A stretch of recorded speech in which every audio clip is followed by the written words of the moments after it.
Hey, what's up, everyone? Gordon Briley from Fit My Life. So, I wanted to go over a topic today that is going to be definitely very interesting to people, and it's one of the reasons, it's one of the main reasons that my clients come in to my gym and they're so frustrated.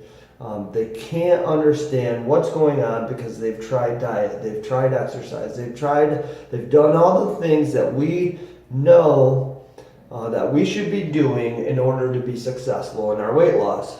But I'm going to explain a few things that may be the reason that you're actually sabotaging your weight loss. So the name of this video, avoid sabotaging your weight loss.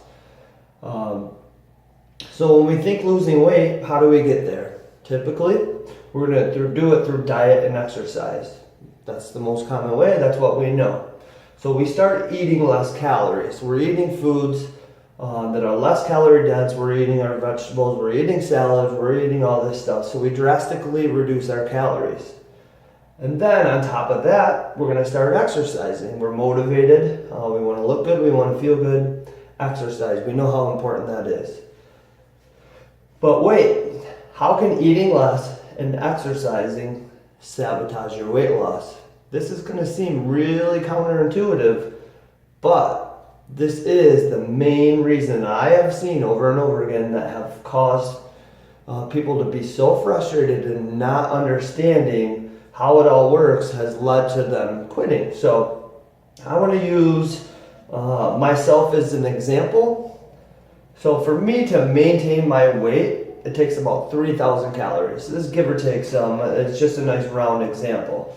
But when I cut my calories back by eating less, now I've cut about in half. So now let's say I'm eating, and this is one of the really big problems I wanted to address, is the diet that you choose. So I had a guy come to me really recently, said he's gone to a local boot camp and they given him a diet. And this diet is the same exact diet that his wife is getting. And it just so happens that it was a 1,200 calorie diet.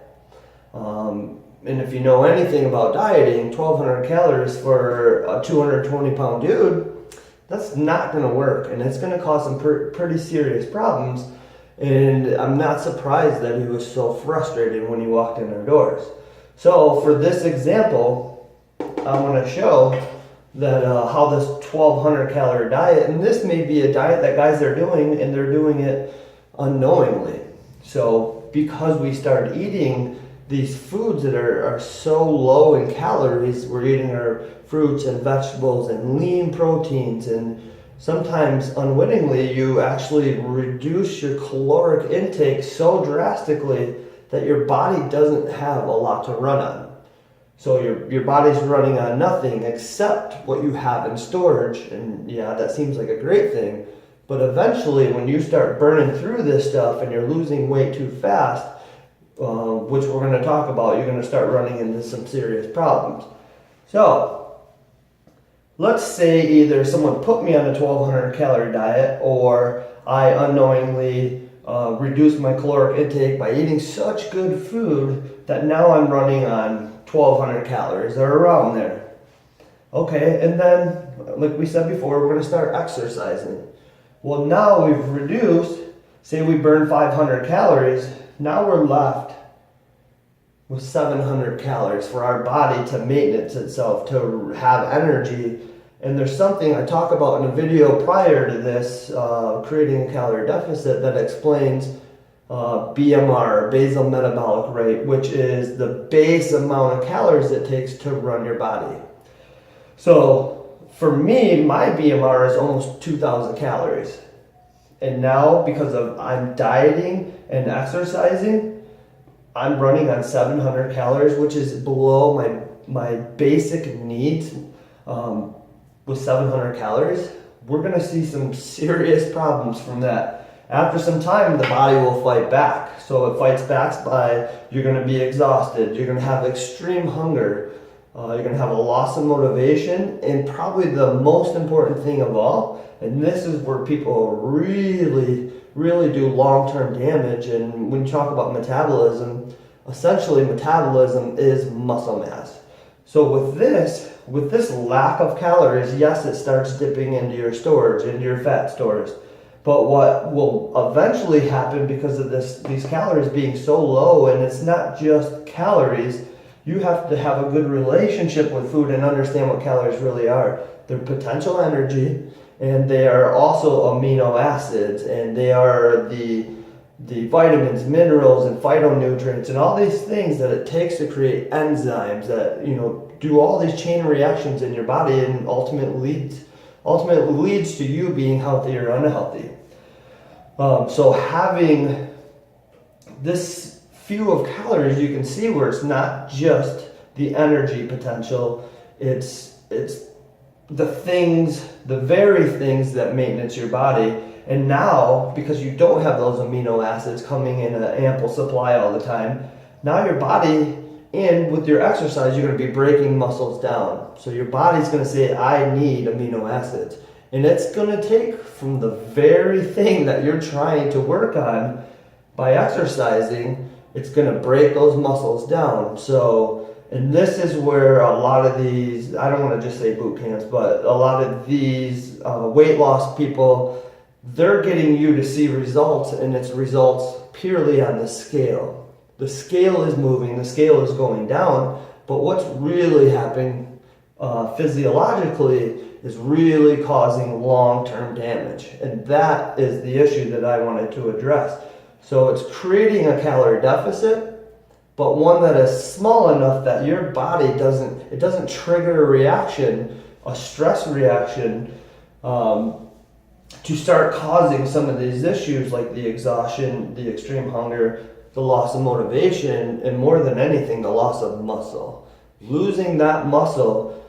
So when you eventually give up your diet from these issues that you're having because you're so frustrated and your body feels like crap and it's not moving like it wants to, you're going to go back to your old habits because at least then you had calories.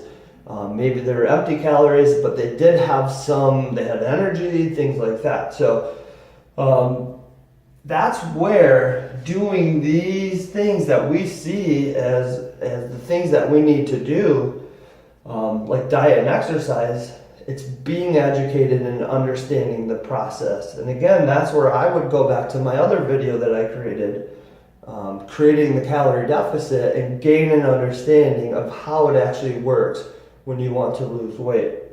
So you want to do it in a slow fashion, 1 to 2 pounds a week. That way you can avoid this crash that you get, this loss of energy, and not only loss of energy, loss of all those potential vitamins and minerals and phytonutrients and all these things that are super important to your body. If you would have just cut it here and then exercise a little bit more away, you've created this deficit that wasn't so small that your body doesn't have a poor reaction to. It says, okay, I'm getting enough calories that I can actually let go of some of the storage. I'm getting nice, consistent energy potential, nutrient potential. I'm getting all these things I need. I can let go of this fat. But you still have all that support of your muscle. So this is how I want you to understand. You have to educate yourself. You have to understand how the process works before you jump into a diet and exercise program. And don't get a 1,200 calorie diet. This 1,200 calorie diet is probably okay for someone that's 115 pounds, someone that doesn't exercise that much. And you'll see that what I'm going to go over next, it's more about establishing your goals, understanding what it is that you're trying to accomplish. So for now, I hope you have a good understanding. I want people to comment on this, either through YouTube in the comments or Facebook, whatever it is. But hopefully this will give you a little bit better understanding, and you can start to take a more common sense approach to weight loss and not sabotage it.